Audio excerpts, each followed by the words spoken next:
যেখানে যা যা দেওয়া হয়েছিল নৃত্য করতে গেলে ওগুলি কিন্তু লোয়ারে পড়ে যাওয়ার সম্ভাবনা আছে, ঠিক আছে?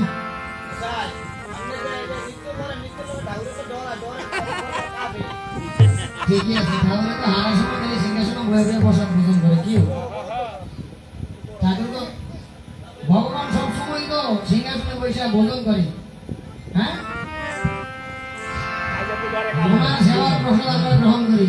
আজকে একটু নাচো, সবসময় তো আমাদের ভাই আজকে একটু নাচো। আচ্ছা কিভাবে আমরা পালাটা ঢুকতেছি, পালা আরম্ভ করতেছি, কেউ কথা বলবেন না? না না বিপদ হয়ে গেছে না এখন আমার সমস্যা আপনি নীরব থাকবেন।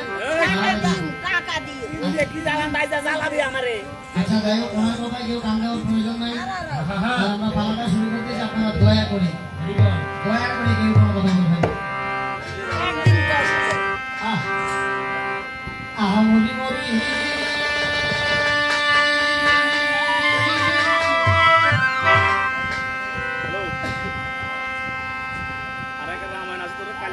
যত কথা শেষ করলেন বারবার বললাম পালা শুনলে কিন্তু কথা বলবেন না এখানে বসতে আমার কথা বলবেন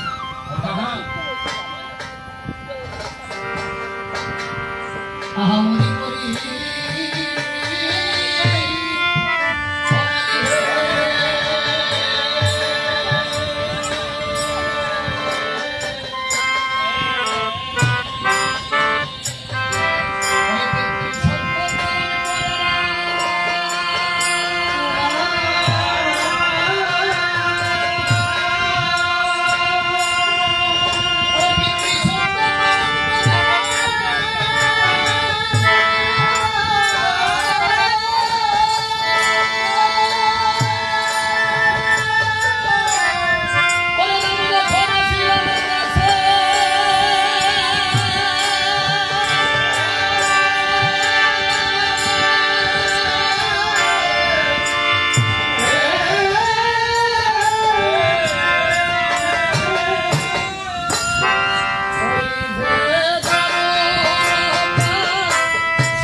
প্রোগ্রাম যখন দেশে এসেছেন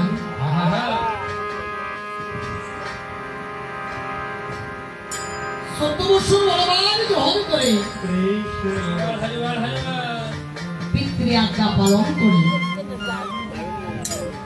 বনবাস শেষ করে প্রভুরাম যেই দিন নাকি অযোধ্যায় আসিয়াছেন ওইদিকে জনমদুখী মা সীতা রাম অযোধ্যায় ফিরে এসেছে শুনে মামা মা সেদিন পুনরায় আবার মনে বড় আশা করেছিল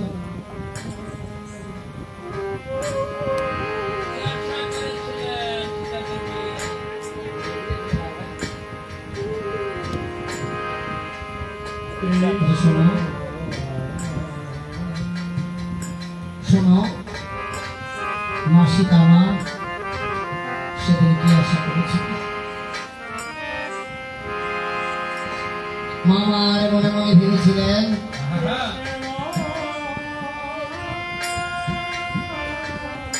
মা ভেবেছিলেন আমি শুনেছি প্রভু রাম নাকি অযোধ্যায় ফিরে এসেছে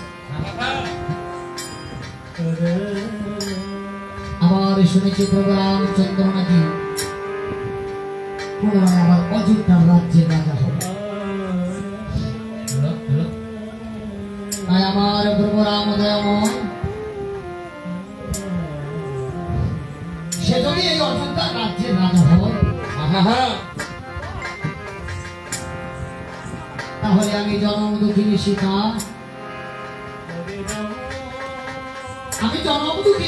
হব সেই অযোধ্যার রাজরানী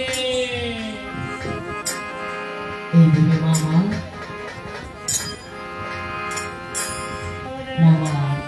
মনে বড় আশা নিয়ে বসে আছে কিন্তু সেদিন তা না হয়ে হয়েছিল কেমন বিনা দোষে আর বিনা অপরাধে এবং সামান্য একটি রজকের কথা শুনে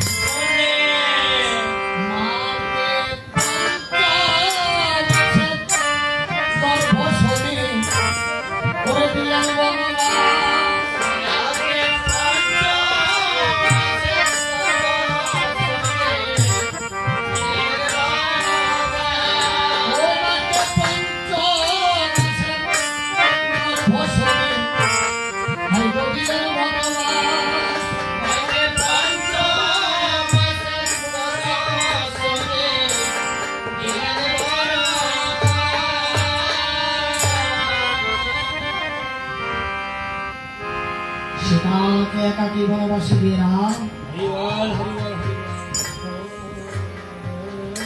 রাম সভা করে বসিলেন যে সে অযোধ্যা ভবন আবার হেন কালী অগস্ত মুনি এসে দিয়েছিল। তখন মুনিকে দেখে রাম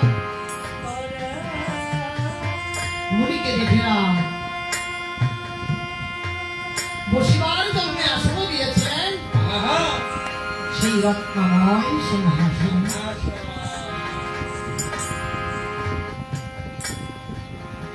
তখন মুনি বলে, শোনো রাম,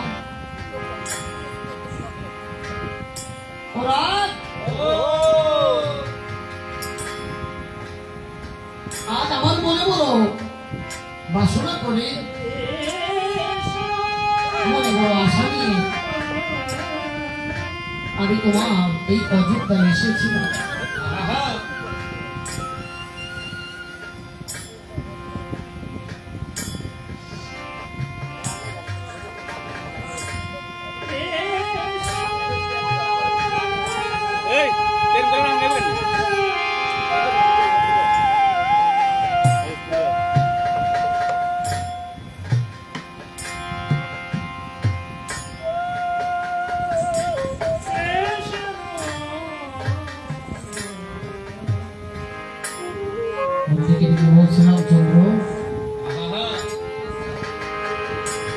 আজ আমাকে মনে বড় বাসনা করে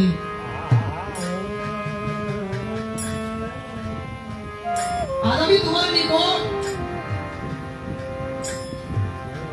বাসনা করে এসেছি তোমার এই অযোধ্যার ভিতরে।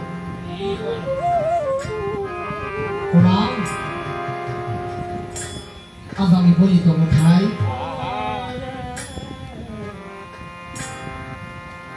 আমি একবার ওই পঞ্চমুড়ি বনে ঘটে যাওয়া তোমার সকল দুঃখের কথা আমি একটিবার জানতে চাই।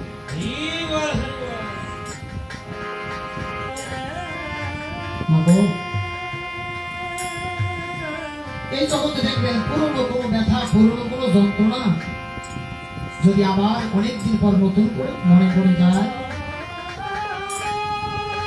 ওই পুরনো দুঃখ, পুরনো ব্যথা তখন পুনরায় দ্বিগুণ হয়ে বেড়ে যায়। রাম ডেকে ডেকে বলছে, মনে বসে আমার মনের দুঃখ মনে ছিল, তাই তো ভালো ছিল। তোমার বদলে শুনি আজ সেই দুঃখ বুঝে আমার আবার পুনরায় দ্বিগুণ হয়ে মনে বসে। তুমি আমার কাছে আমার ভালোবাসে দুঃখ জানতে চাও, মনে বসে তুমি জানো না ওই বনে যে জানি কত দুঃখ পেয়েছি। সেই পিতার আজ্ঞা পালন করিবার জন্য আমি রাম বনবাসে গিয়েছি। যে পিতৃ আদেশ পালন করবার জন্য রাম আমি বনবাসে হয়েছি। সেই বনে যে আমি আমার পিতা দশরথকে জনমের মতো হাসিয়েছি।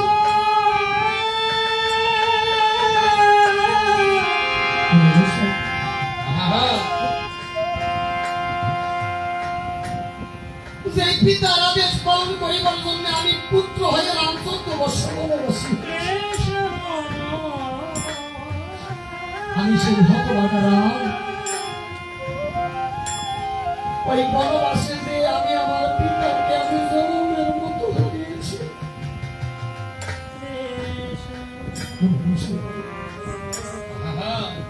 আজ আমি কি বলবো তোমার কাছে আমার বনবাসের কথা?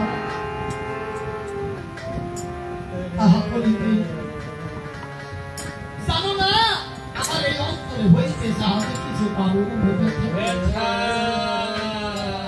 মনে বসে এই জগতে যার হারায় সেই জানে।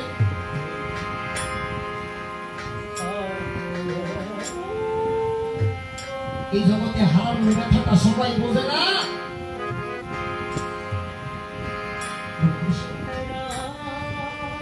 তুমি তো জানো না আমি রাম দেশে হারিয়েছি পিতা, আর ওই বনে হারিয়েছি আমার চন্দ্রমুখী।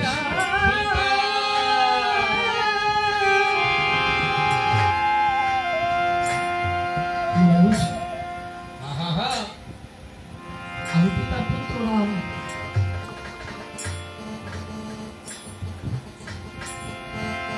আমি 14 বছর বনবাসের পর যখন অযোধ্যাতে আসি, এসে দেখি বলি তো ভাই আমার পিতা আমাকে গরমের মতো ছেড়ে চলে গেছে। পিতা বলে ডাকার মতো মানুষটা আমার হরিবল হরিবল হরিবল হরিবল। আমি শুনে যাই, আমি তোমার কাছে আমার সকল দুঃখ আমি তোমার কাছে ডেকে ডেকে বলছি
ডেকে ডেকে বলছে মনে বসে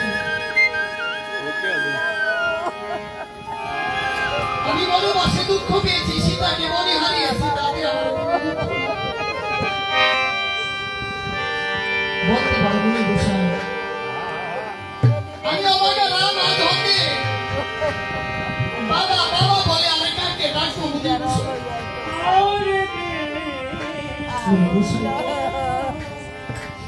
আমি রামা যদুরটা রাজ্যে রাজা হয়েছি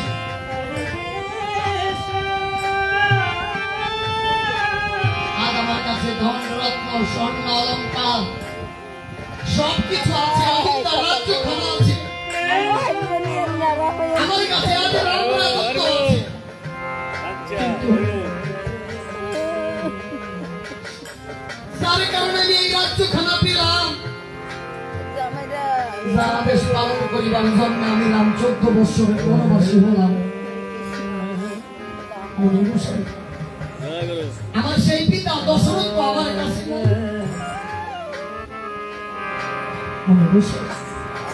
এই অযোধ্যা রাজ্যের আমার কোনো প্রয়োজন নাই সেই রাজ্যে নাকি আমার পিতার আর দশরথ নাই সেই রাজ্য দিয়ে আমি রাম কি করবো বলতে পারো মুনি বসে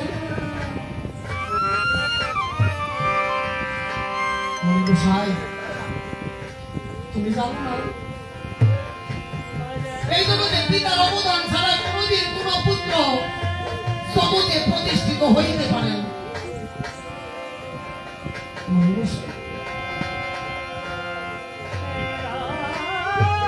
আমরা আজ পিতৃহারা হয়েছি পিতাহারা হয়েছি বলতে পারো মনে বসে পিতা গেল আমাদেরকে জনমের মতো ছাড়িয়া আজ হতে আমি আর লক্ষণ ভরত শত্রুঘ্ন আমরা আজ হতে আরে কাকে ডাকবো বাবা বাবা বলি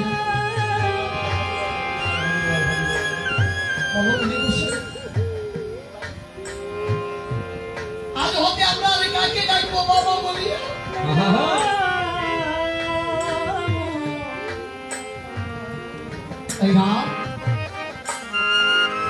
আওয়াজ কাটছে ওরে বাবা আমার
রামচন্দ্র নিগড়িকে বলছি মুনি গোসাই,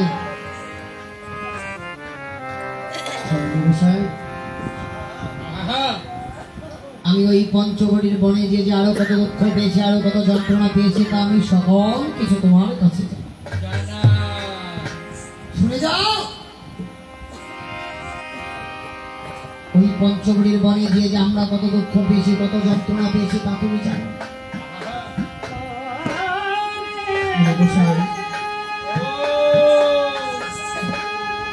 আরে ওই পঞ্চবটির বন হইতে রাবণ যখন নাকি সীতাকে হরণ করে সেই লঙ্কাতে নিয়ে যায়, তখন আমি কি করেছি জানো মনে বসে? কি করেছিলে? আমি যে সীতাকে করি তন্মেষ আবার আবার সেদিন সমুদ্র করিয়াছি বন্ধু। শুধু তাই নয়,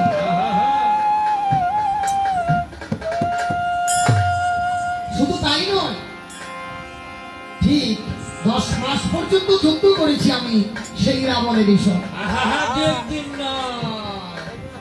না না না না না, 2-1 দিন নয়, ঠিক 10 মাস পর্যন্ত যুদ্ধ করেছি আমি সেই রাবণের বিষয়। একেবারে ঠিক তাই। তবে সেই যুদ্ধে কি হয়েছিল জানো মনি গোসাই? ওই যে রাবণ আর কুম্ভকর্ণ আবার অক্ষয় কুমার, তবে আমি একই কালের রাক্ষস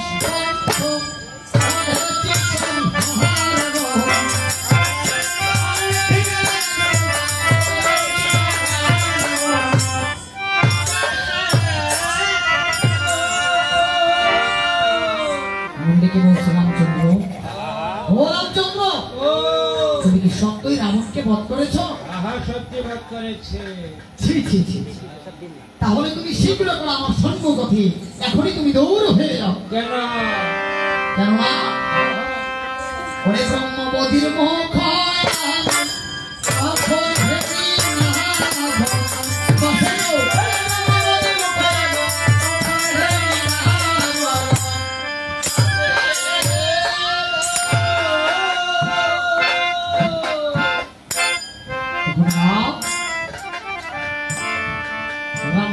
বলছে মুনি গোসাই, আমি রাক্ষসকে দিলাম সেই লঙ্কায় রাবণ, তাতে আমার ব্রহ্মবোধ হল বলে তুমি একবার আজ বলো তো করিয়ে কেমন ও মুনি গোসাই? আমি তো বধ করেছি দুষ্ট দুরাচারী রাবণ। হ্যাঁ, তাতে আবার আমার ব্রহ্মবোধ হয় বলে বলো তো করিয়ে কেমন? তখন তুমি ডেকে ডেকে বলছি স্বর্ণ স্বর্ণ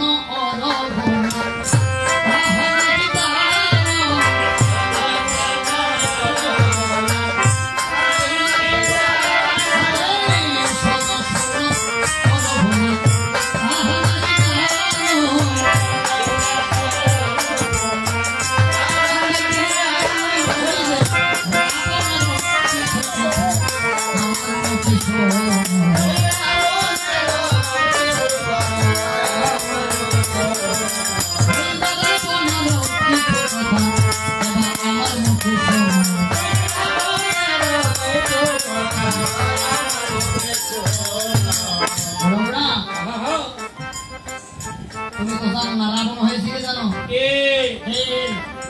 রাবণ হয়েছে কি শোনো, রাবণ হয়েছে বিশ্বশ্রবণের পুত্র, আবার সেই পৌর হস্তের নাতি, সে যে ব্রাহ্মণ বীর্যেতে তার জন্ম হইতে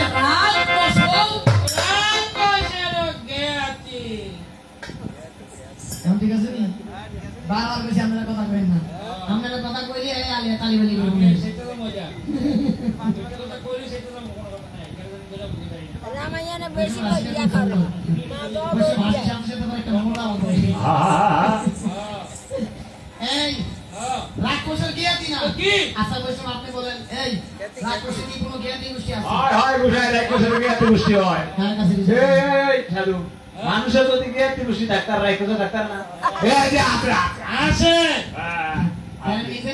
রাইকা শুনো মানবো আমি কাছে বলতে পারবো না বদলা হয় আমি যে মোড়া মোড়া এই দুজনের দেখতে না আকর্ষণ করে তুই গোষ্ঠীর মুখ দেয় না হ্যাঁ দুজনের বরাবর ওসারে কটুনারে কত বড় হাওয়া এর মধ্যে ভালো এই যে এক নম্বরটা কথা হয় হয় এক নম্বর আমরা কি বুঝতে আসেন না বুঝতে আসেন কেন তাই কিন্তু বুঝতে আসবেন তখন অগস্ত্যুনি ডেকে ডেকে বলছে রামচন্দ্র আহা ও রামচন্দ্র ও আমি যে বলতেছি আমার কথা কি তোমার বিশ্বাস হচ্ছে না আহা হ্যাঁ তাহলে যাও যাও তুমি যে তোমার প্রাণের ভাই লক্ষণের নিকট জিজ্ঞাসা করে দেখো দেখো তাহলে বুঝবে আমি তোমার সত্য কি মিথ্যা বলেছি রামচন্দ্র আর মরণচন্দ্র তখন রাম চলেছেন তার প্রাণের ভাই লক্ষণের কাছে লক্ষণের নিকট যে ডেকে ডেকে বলছে ওরে প্রাণের ভাই লক্ষণ আমি রাক্ষস বদলাম সেই লঙ্কায় যাবো বাবা তাতে আমার ব্রহ্মবোধ হলো বলি তুমি একবার বলো তো কোরিয়া কেমন ভাই লক্ষণ তাহলে অগস্ত্যমুনি আমার কাছে এসে আজ এসব কথা বলতেছে কিসের কিসেরই কারণ রামের এই কথা শুনে লক্ষণ ডেকে ডেকে বলছে দাদা দাদা ও দাদা ও অগস্ত্যমুনি আজ তোমার কাছে এসে যাহা নাকি বলতেছে আহা হা সে তো সত্য কথাই বলতেছে এটা কেন সত্য হবে ও কেন সত্য হবে জানো কেন দাদা গো ওই শেষ দিবসের যুদ্ধে তুমি আমাকে যখন পাঠিয়েছিলে সে রাবণের নিকট তার কাছ থেকে কিছু রণনীতি শিক্ষা করিবার জন্য তখন আমি যে দেখেছিলাম ওই যে সেই রণস্থলে আমি রাবণের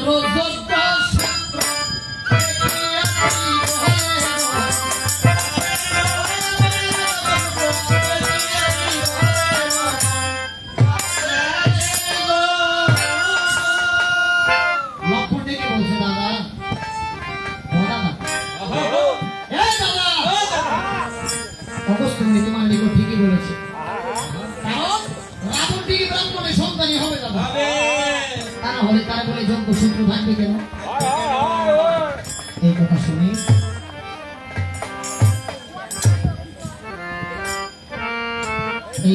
রাম ডেকে ডেকে বলছে প্রাণের ভাই লক্ষণ বাইরে আমি জানি ব্রহ্মবোধের ঠাই এই ভবান মাঝিও না আবার ব্রহ্মবোধ করে কেহ যদি সেই তীর্থ পথেও যায় শুনেছি তথাপিও তাহার কথা সেটি কেবল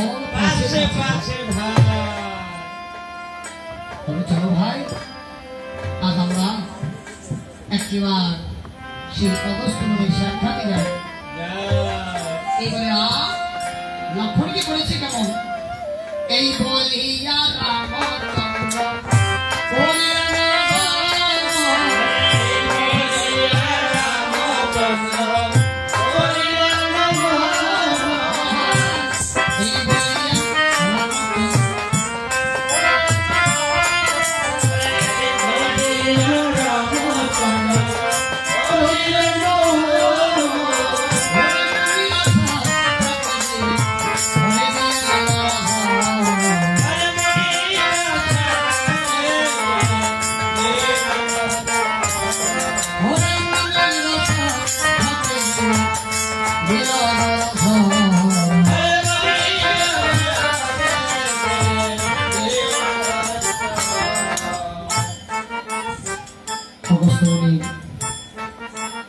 অগস্ত্যমুনি নিকট গিয়ে ডেকে ডেকে বলছে আচ্ছা মুনি গোসাই ও মুনি গোসাই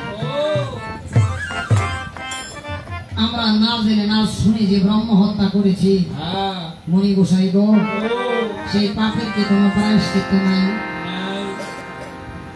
মুনি গোসাই আরে আমরা না জেনে না শুনে যে ব্রহ্ম হত্যা করেছি সেই পাপের কি কোনো তোমার কাছে প্রায়শ্চিত্ত নাই মুনি ডেকে ডেকে বলছে রামচন্দ্র ও রামচন্দ্র আরে তুমি একটু আগে শান্ত হও হ্যাঁ একটু শান্ত হও শোনো পাপ যখন আছে সেই পাপের প্রায়শ্চিত্ত কিন্তু একটা অবশ্যই আছে। বলি আপনাদের কাছে পাপ যখন আছে সেই পাপের প্রায়শ্চিত্ত একটা অবশ্যই আছে। নাকি হয় হয় এই কারণে তো বলেছি ভাব বেশি বেশি করতে আছে। এই যে সুযোগ আছে হ্যাঁ হ্যাঁ সামনে ম্যাডাম কি আর কইতাম না ভাব করলে কোনো অপরাধ তো নাই। হ্যাঁ, ঘুরিয়ে দেব কোথায়? হ্যাঁ, হ্যাঁ। যেখানে জনগণ ব্রাহ্মণ গুছাই এবং দেশের মানুষ না না এই শাহরাস্তি থানার কোনো পাপ বলতে কিছু নাই মেয়ের গালি বাড়ি সব গালি একটু আগে আইছিল এক লাল ঠাকুর বসাই দেখছেন নি? হ্যাঁ আছে আছে এখনো আছে কথায় কই গেছে গা? আছে এত উল্টা আছে। ওরে বাবুরে দ্বিগুণিতার সময় আইলে দিয়ে বট গাছটা সাইডের দিকে ঘুরে পড় কেবল লাল লাল লাল এইবার এইবার নাকি গো আইতাম নি আসবো এত কষ্ট করে কইলাম ভগলে আইলো কিন্তু আমি একটু আসলে বললেন মনটা খুব কষ্ট হয়ে গেল আগো আইলা যদি বিয়ারি জামাই হইতা আমাইতেন না আমার কথা না কথা কইতেন বুঝাই আজ দিয়ে আপনার হাইকে গেছে ধরো ইজ্জতরে বাইরে ডিস্টার্ব করে না বলটা কষ্ট দিও। তো যাই হোক চিনেন নাই চিনেন আমারে চিনেন আমারে বলে চিনবেন তো কয় না থাকতে চিনে না হাই মরে গেলে কয় রামচন্দ্র গোসাই তো থাকতে চিন্তা না করে বাবা বাবা দিয়ে কানবেন ও মা গো যে কোনটা ওইখানে ভিতরে গাছ দিল গো যাক আমি আমার মাসি আমি তোমার বাবা গতি করেন না গো হয় হয় আমরা মায়ের ভূতি মারামারি করব মাইশাল করে না তখন না আসলে ঘরটা কি চলে গেছে না আছে আছে আছে তাকে বইয়া দিছি রাত সাথে না যদিও আগে যাইতে না চাই তাহলে দক্ষিণে যাইতে দিবেন কারণ ব্রাহ্মণ তো হয় জানেন না ও দক্ষিণে ছাড়াও যাইলে যাইতে পারে আচ্ছা লইয়া কালে গেছি কালে এই তো দীপনিকার বেশি দিন নাই না গো আপনাকে সকলে সম্মান নিমন্ত্রণ মেহের কালীবাড়িতে যাইবেন হয় হয় কেমন আমরা বলে খেলা আমরা কি আসছি না তো জানেন হ্যাঁ হয় তখন অগস্তুনি ডেকে ডেকে বলছে রামচন্দ্র ও এই চিন্তা করো কেন আহা হ্যাঁ কোনো চিন্তা নাই। পাপ যখন আছে সেই পাপের প্রায়শ্চিত্ত একটা অবশ্যই আছে আছে আছে হ্যাঁ যেমন মেহের কালীবাড়ি যখন আছে ঠাউর কথা ঠিকই আছে আছে আছে বিয়া সাথে কোনো ভেজাল নাই হ্যাঁ ভেজাল নাই তবে রঘুনাথ তুমি আমার কথা ধরো আহা তোমরা না জেনে না শুনে যে ব্রহ্ম হত্যা করেছ তার জন্য একখানা কল্পতরু যজ্ঞ যে করো করো। তবে বাসিওয়ালা তুমি আমার কথা নেও যদি কোনো জরুরি ইমার্জেন্সি বিয়ে করতে চাও তাহলে ঠাকুর বাড়ি যাও হয় হয় এটা তো কইলাম হ্যাঁ। হয় এই কথা কল্পতরু যজ্ঞের কথা যখন নাকি অগস্ত্যমুনি রামকে চুপি চুপি ডেকে বলিতে লাগিল অমনি আবার কিছু দূর থেকে সুমন্ত্র সারথি আড়ালে বসে শুনিতে পাইল আহা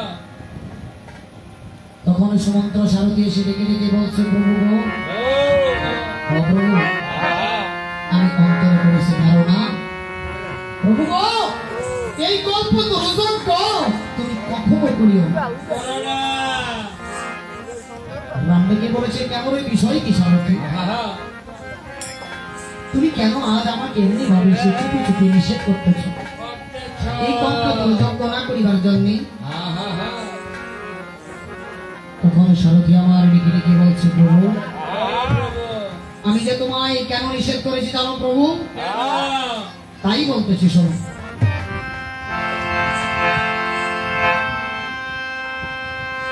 ওই হরিশ্চন্দ্র মহারাজা যজ্ঞ করেছিল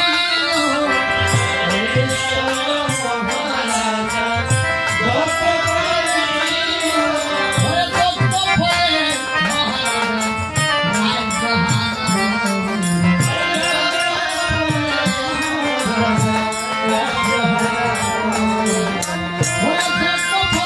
মহারাজা রাজ্য হারা হইল।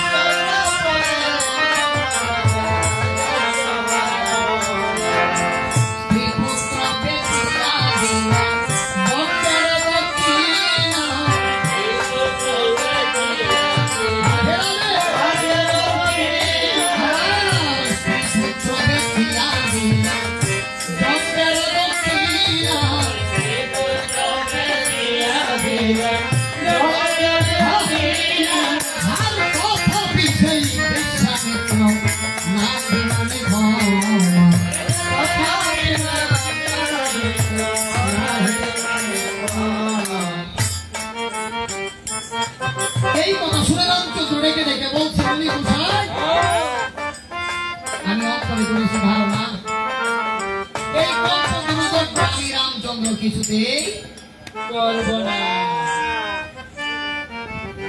অগস্ত্য মুনিকে ডেকে বলছে রামচন্দ্র হ্যাঁ, তুমি কি তাহলে সত্যি এই যজ্ঞ করবে না? সত্যি করব না।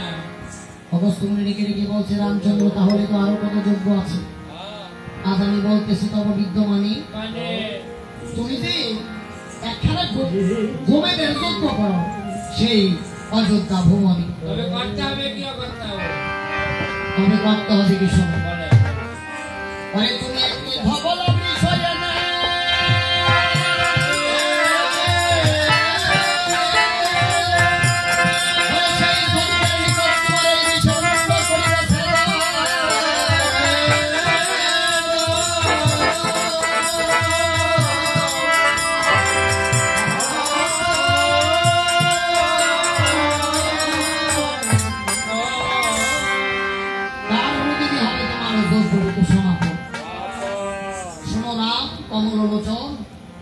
রামচন্দ্র তাতে হবে তোমার সেই পাপে মুক্তা।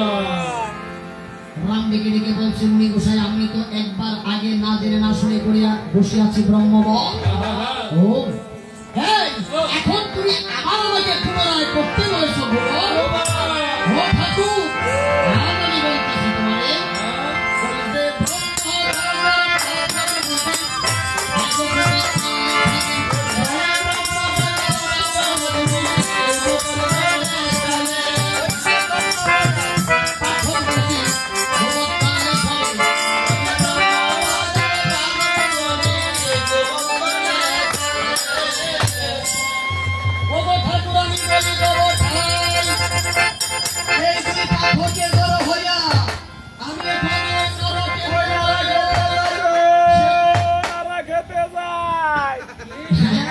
নারা খেতে যাই, কই যায়?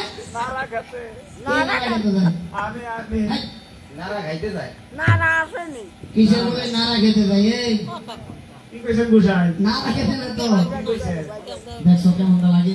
নারা খেতে না বলছি নরকে যাই নরকে। ওরে বাবারে নরকা নারা খেতে কই, যে কাছে তে কই তারবো। চিন্তা করছেন এটা তো ডাইরেক্ট গাঙ্গুনি আনন্দ করবে। এই নারা খেতে না নরকে যাই নরকে। আহা, রাম ডেকে বলছে মুনি গোসাই আমার আর খাইয়া দেয়া কাম নাই, হ্যাঁ, আগে করছি ব্রহ্মবত এখন করতে বলতেছো গুবত, আমার এক পাপেরই ঘোরা নাই, আবার এখন আবার তোমার কথাই গুবত করে আমি নরকে যাই না।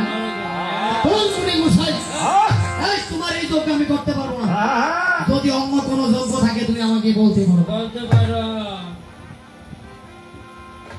অবশ্য মুনিকে ডেকে বলছে রামচন্দ্র হ্যাঁ, ও রামচন্দ্র শান্ত হও শান্ত হও, তবে আমি বলতেছি তখন বিদ্যমানী তুমি যে একখানা নরমের যজ্ঞ করেছি অযোধ্যা ভুবন, তবে করতে হবে কি? দেখো না অন্তরে করেছি ধারণা এই যজ্ঞ করতে হলে তোমার বেশি কিছু করতে হবে। কি করতে হবে করতে হবে? তাই তুমি শোনো আমার কথা, এই নরমের যজ্ঞ করতে হলে লাগবে রাজ্যের প্রধান রাজা মাথা। আমি করতে কি করে আমরা প্রধান রাজা তোমার প্রধান রাজা দেশ আছে, এই দেশে পঞ্চায়েতের কথা কর, ওই কথা কর। আরে এটা ছিল বিষয়, এটা গাঞ্জাটা করতে আছে। এটা আপনি কি স্যানিটার মাথা দিয়ে লেছেন? মাথা দিয়ে বলতে চাই। ওই বাবু আপনার এই গ্রামের পঞ্চায়েতের প্রধান একজন আছে না? আছে আছে আছে। ও মাথা কাটতে ললিতা আরে প্রধানী আছে এই জায়গায় হয়তো নাই, কারণ যারা একটু প্রধানী তারা একটু থাকে উঁচু লেভেলে। না খুশি আমার মনে হয় যে চেয়ারের মধ্যে বসা কয়েকজন আছে তো বাবু, ওনাদের মধ্যে দু একজন একজন অবশ্যই হবে। এই কথা। ওই ওই ওই যে সামনে দিয়ে কি জানি এনা চমচম করে এটা দিলাম ওইটা। হরে কৃষ্ণ না, হয়। ওনার বয়সটা ততটা হয় নাই। আর না হলে এডি ফোটা। ভগবান ওনার বাঁচিয়ে রাখো, অবশ্যই কোনো দোকান বন্ধ করে আসছে। হয় হয়। হ্যাঁ আমি বয়স হয়েছে জানি, আমি না গো আমি কি মিথ্যা কইছি? হ্যাঁ না সত্য কথা হ্যাঁ হ্যাঁ আমার সেটা একটা একটু বেশি মোটা কাটা মাথা মোটা চুল মুল বড় এটা দিলি হয়। হ্যাঁ ভাই তাই নাই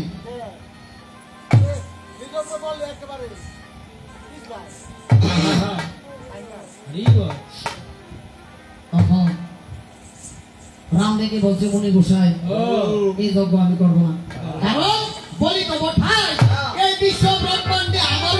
কেউ কোনো রাজা নাই। আমার মুন্ড কেটে আমি এই যজ্ঞ করবো। হ্যাঁ, আমার তো আর খাইয়া দায়া কাম নাই। এই মুনি গোসাই, এই যজ্ঞ আমি করতে পারবো। আমার শরীরকে বলছি রামচন্দ্র শান্ত হও। দেখো আমার কাছে আরেকখানা যজ্ঞ আছে, তুমি সমাধি আমল যদি তোমার পছন্দ হয় যাও, তুমি যে শেষ এই অশ্বমেধ যজ্ঞ করলে করতে পারো অযোধ্যা ভূমি। তবে করতে হবে কি? করতে হবে কি শোনো, বলেন। মায়ের কোলে করে দিবেন, বাবার কোলে ধরে ধরবেন, সবাই তো মুসলমান বসছেন। তুমি স্বর্গ পুরে নিমন্ত্রিতে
শুনলাম কমললোচন ও রামচন্দ্র, এই অশ্বমেধ যজ্ঞ করতে হলে তোমাকে কিন্তু 60,000 ব্রাহ্মণকে করতে হবে নিমন্ত্রণ।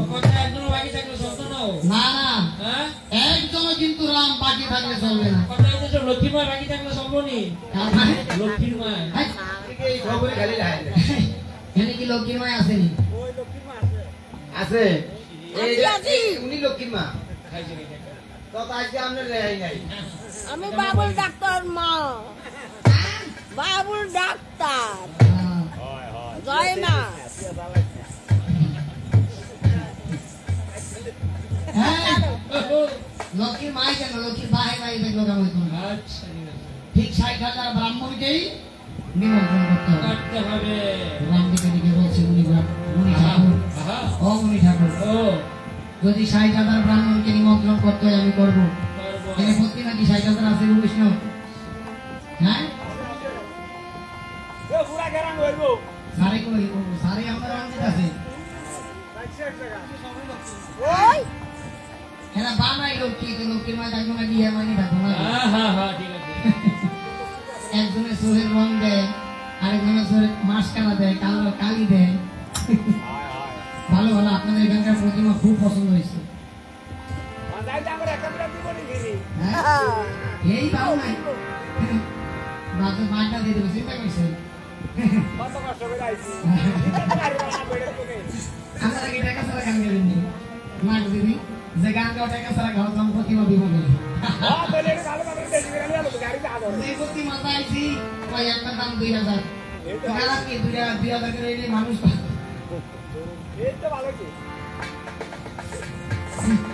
আপনারা কি রাগ করেন? রাগ করেন না কেমন?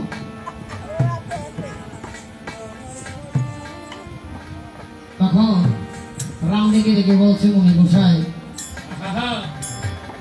যদি 60,000 ব্রাহ্মণকে নিমন্ত্রণ করতে হয় করবো, তবে আমার মনে আছে ভাবো মুনি গোসাই এই অশ্বমেধ যজ্ঞ আমি করবো। মুনি গোসাই গো, তবে তুমি শোনো আমার বাণী, দয়া করে একখানা নিমন্ত্রণ পত্র লিখে দেন আপনি। যখন শুনিলেন মুনি শ্রীরামের বচন, অমনি আমার লিখিতে লাগিল পত্র করিয়া পত্র সকাল লিখে দিলেন সুমন্ত্র সারথীর হাতে। আর প্রণাম করে সারথী পত্র খারাপ করে নিলেন তার মাথে। তখন সারথী চলেছেন মুনিগণকে নিমন্ত্রণ করে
মণিগণ এখানে বসে আছেন। আহা মণিগণ সবাই ধ্যানে বসে আছেন। হরি বল হরি বল। সমুদ্র সারথি অমনি দেখি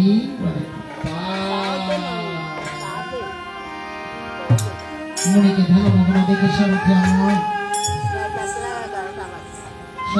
মনে মনে চিন্তা করছে কি আমি চুপি চাপে বলে দিই, যদি ভক্তদের জন্য রং চা করান যে আপনাকে আয়োজন করেন আমরা বললে নিয়ে আসবো। কোনো কথা বলা যাবে না, একজন আমি যেভাবে চুপচাপ বলছি ওইভাবে চলে যাবে, ঠিক আছে? ওই সময় যা করছেন তা করলে চলবে, এর মধ্যে কোনো চিল্লা চিল্লিটা করে দিন। সমুদ্র সারথি মনে মনে চিন্তা করছে কি আমি তো এসেছি আদমণিগণকে নিমন্ত্রণ করিবার জন্য, কিন্তু আমি তো চেয়ে দেখতেছি আজ সকল মুনি কেবল ধ্যানমগ্ন আছে। ওইদিকে রঘুনাথ বলেছে যেন এক জন বাকি না থাকে, আর যদি একজন বাকি থাকে তাহলে যে আমার প্রভুর যজ্ঞটুকু সম্পন্ন হবে না কখনো। আমি যে আজ বড় প্রবল সংকটে করেছি।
আমি যে আজ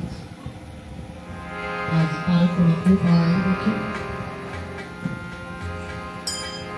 এই বলে সারথি কিছুক্ষণ পর হঠাৎ চেয়ে দেখে আর বলতেছে কি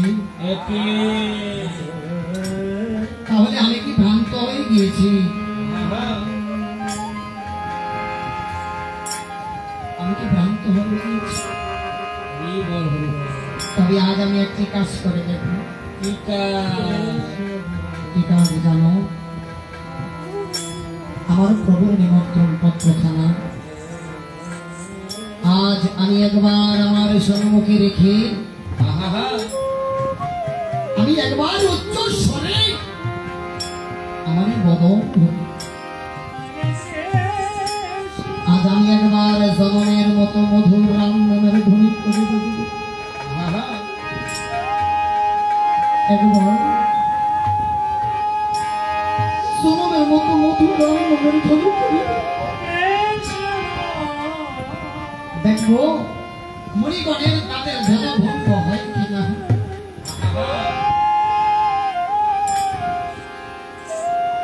মণিগণ তারা ধ্যান ভঙ্গ হয়ে যদি আমাকে অভিসম্বাদ করে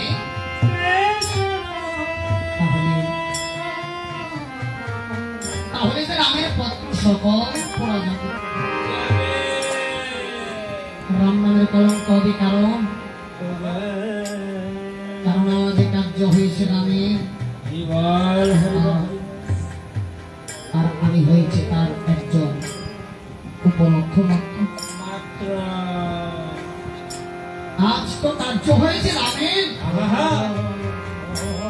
আর আমি হয়েছে তার একজন উপলক্ষ মাত্র। এই বলে সমস্ত সারথি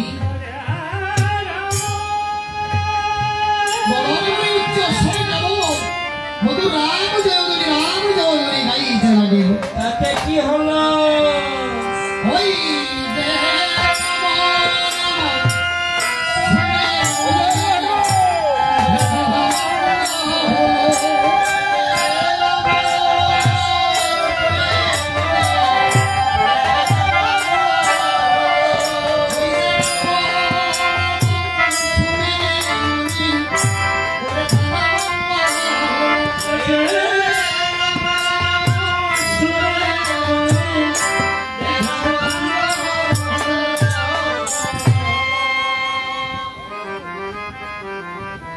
তখন উনি কেবল ডেকে ডেকে বলিতে লাগিল, সারথি রে, ও সারথি, তুমি কোথায় পেয়েছো এমন মধু মাখা বাবু? সারথি, তুমি আজ একবার ধর্মচারী একবার আমার কোলে আসো, একবার ধর্মচারী তুমি সারথিরে আমার কোলে আসো। এই যে তোমার মতো রাম ভক্তের পদধূলি, তোমার মতো রাম ভক্তের পদধূলি আজ একবার মাগবো। বললাম তোমরা দাও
সারথি যখন ডেকে ডেকে বলছে, সারথিরে তুমি আজ একবার অধম জেনে দয়া করে আমার কোলে আসো। এই যে তোমার মতো রাম ভক্তের পদে ধরি, একবার একবার মাগবো আমার।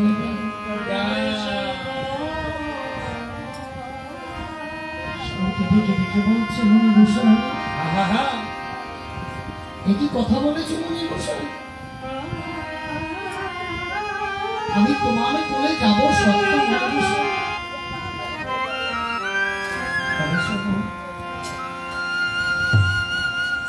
এই যে বড় মাঝে বসে তুমি চিরকাল করো কেবল তপস্যারই আশা। আচ্ছা মুনি গোসাই, তুমি এমনি ভাবে তপস্যা না করে এই বড় মাঝে সুন্দর করে একখানা আশ্রম তৈরি করে তুমি কি করতে পারো না তপস্যা?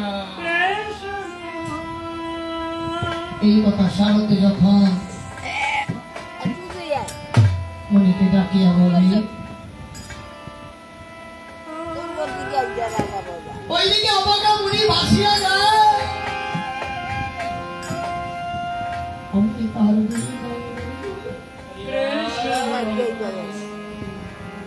আর ডেকে ডেকে বলে, সারথি রে তুমি কোন ঘরের কথা বলো, কোন বাড়ির কথা বলো, আমি আশ্রম নিয়ে কি করবো? সারথি সারথির আমার আয়ু তো হয়ে গিয়েছে একেবারে অল্প। এই যে মাতা দিয়ে যে আপনারা এই যে আসলে বসে কথা বলেন, আপনাদের পালার প্রতি কোনো ভক্তি শ্রদ্ধা নাই। আসলে যে পড়ে গেছে, আসলে পড়ে গেছে, আপনারা ঠিক রাখতে পারেন না।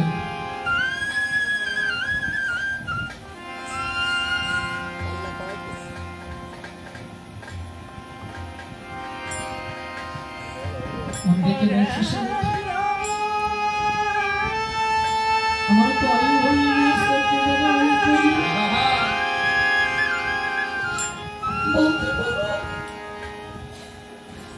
বলতে পারো এরকম আশ্রম বাদিয়ে আমি আর পাচ্ছি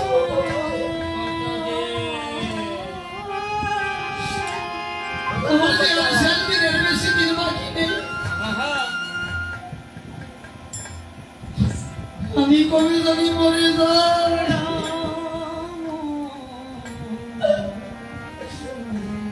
আমি কবে জানি মরে যাই। তাতে তো আমার আশ্রম বাঁধিবারে পুণ্য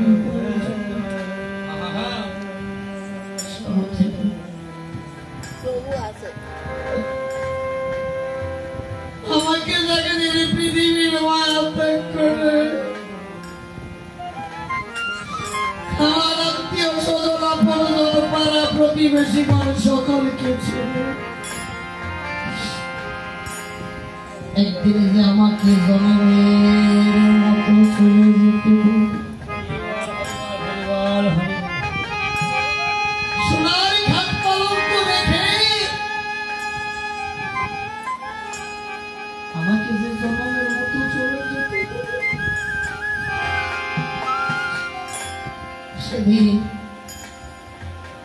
সেদিন আমার স্ত্রী পুত্র পরিবার আমাকে সেদিন আর কারো হবে না কোনো কাজে দরকার। ওই পথের পথিক সেদিন আমার সঙ্গের সঙ্গে কেউ হবে। তাই তো বলেছে নাকি, আরে হাকি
সারথি আমার ডেকে ডেকে বলছে উনি গোসাই আজ আর বিলম্বের কোনো প্রয়োজন নেই। এই ধরো সুমদিয়ম প্রভু রামচন্দ্রের নিমন্ত্রণ পত্রখানা তুমি দয়া করে করে গ্রহণ। এইভাবে সুমন্ত্র সারথি আজ মনের হস্তে পত্র দিয়ে কথা হইতে ধীরে ধীরে করেছিল ধর্ম। ওইদিকে বৈশিষ্ট্য সাক্ষাৎ দিয়েছে দর্শন। মনে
ভাবে সুমন্ত সারথী একে একে সকল মণিকে নিমন্ত্রণ করিল।